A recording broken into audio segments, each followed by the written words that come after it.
Remove the cutouts to allow the ceiling to stretch all across the beam. Measure the length of the ceiling by placing it onto the beam.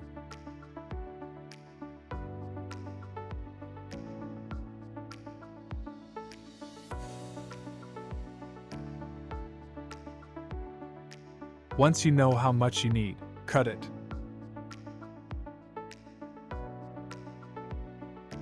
Burn the endings to avoid fraying.